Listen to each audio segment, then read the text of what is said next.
All right, so it seems like a lot of you out there are looking for ways to kind of jumpstart your metabolism, feel more energized throughout the day, and I get it, we're all busy. So we're going to dive into this article that was sent in called 10 Morning Habits to Boost Your Metabolism Naturally. Yeah, it really is amazing, like how much power those first couple hours of your day can have, setting the stage for your metabolism for the rest of the day. Yeah, it really is.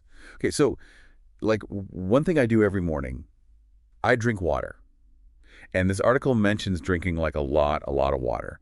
16 to 20 ounces right when you wake up. Does that actually make a difference? I know it sounds like a lot first thing in the morning, but think of it this way, right? While you were asleep, your body's still working. It's using energy. It's creating waste products. And so that big glass of water is like a system reboot. It's like rehydrating your cells. It's flushing out all those metabolic byproducts, kind of giving your metabolism a clean slate for the day. It's like, oh, okay, we're awake. I like that.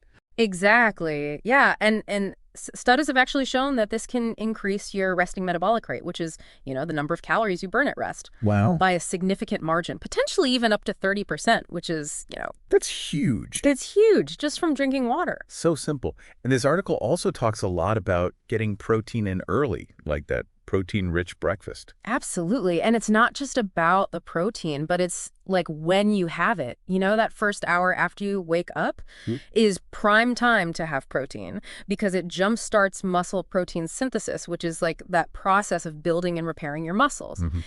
And we want that, right? Because muscle burns more calories than fat, even when you're just sitting around. Absolutely. Plus, protein takes more energy to digest than carbs or fats. So you're actually boosting your metabolic rate just, through digestion, through what's called the thermic effect of food. So it's like giving your metabolism this extra little push. Love it. Okay, so we're hydrated, we got our protein. And then I see this article mentions HIIT workouts.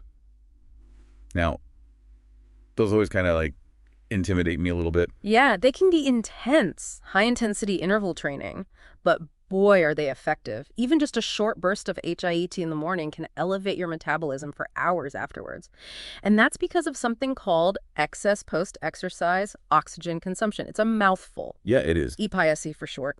And basically what happens is your body keeps working hard even after your workout's over. It's restoring oxygen levels, repairing muscle tissue, and all of that, burns calories. Oh, so you're still like burning, even when you're done. Yeah, exactly. It's like this afterburn effect. And studies have shown like EPIT can last for a few hours, even up to like a full day, depending on, how intense your workout was, how long you went for. Oh, wow. Okay, so even if I just have like 15 minutes, it's worth doing. Oh, for sure. Yeah. You'll be amazed by how much of an impact it can have.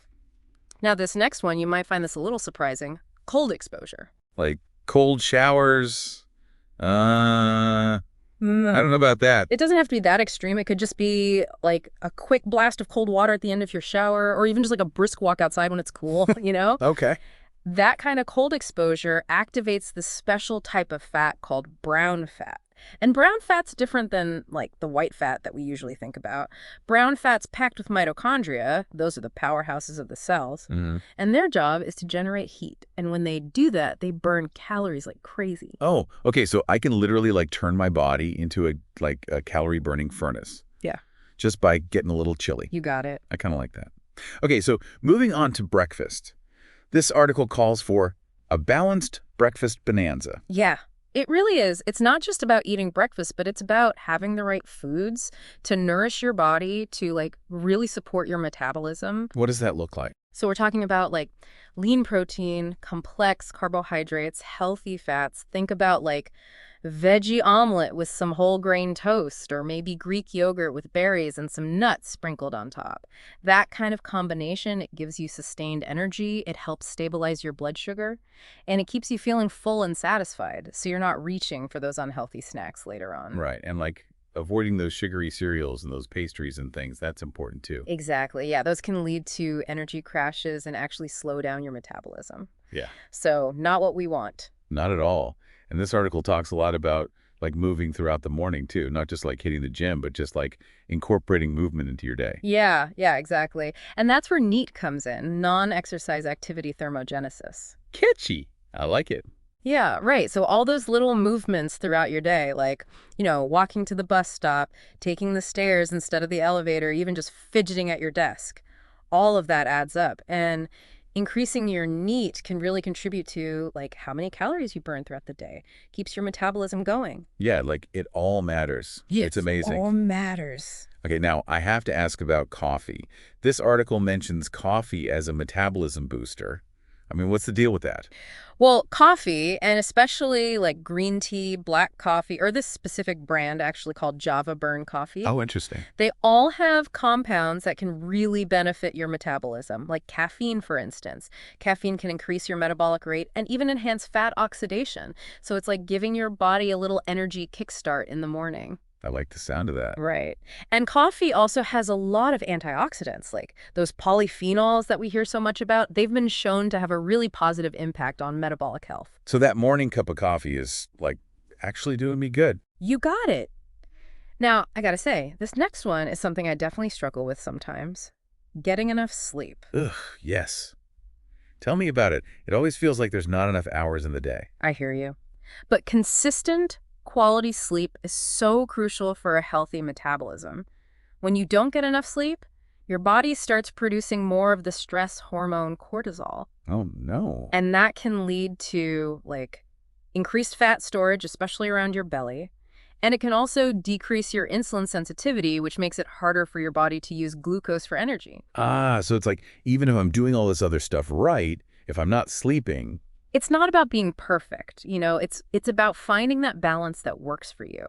But even small adjustments to your sleep routine can make a world of difference. Like, try to aim for 7 to 8 hours of good sleep each night. 7 to 8. Noted. Your metabolism will thank you. Now, Yeah. speaking of like things that can throw your metabolism off balance, stress management, and I think this ties in with sleep too, right? Oh, yeah, for sure. Like if you're constantly stressed out, it can really wreak havoc on your metabolism. That's because, again, when you're stressed, your body pumps out cortisol, and that can lead to all those metabolic disruption that we were just talking about. Yeah, it's like a domino effect. Exactly.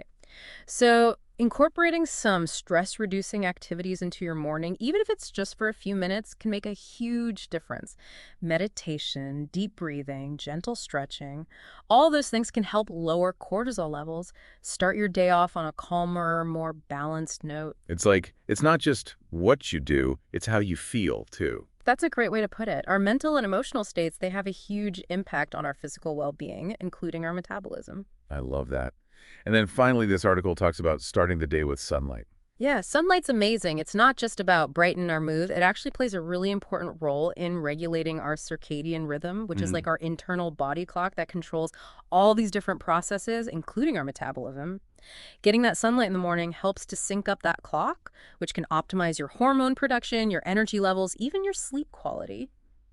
And on top of that, sunlight helps your body produce vitamin D, which we know is so important for bone health, immune function, and it's even been linked to better metabolic health. Wow. Yeah.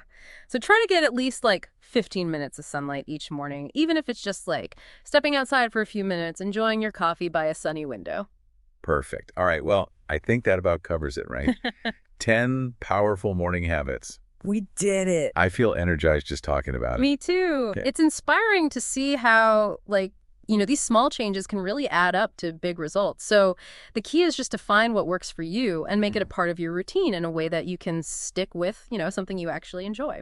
Totally. Thanks for diving deep with us today. Of course. It was fun. And for everyone listening, try out these habits. See what works for you. And here's a thought, while you're at it, think about, like, your evening routine, too. Do you think there might be things you could do before bed that might help prime your metabolism for the next day? Something to think about. Ooh, I like that. All right, well, that's it for today's deep dive. We'll catch you next time.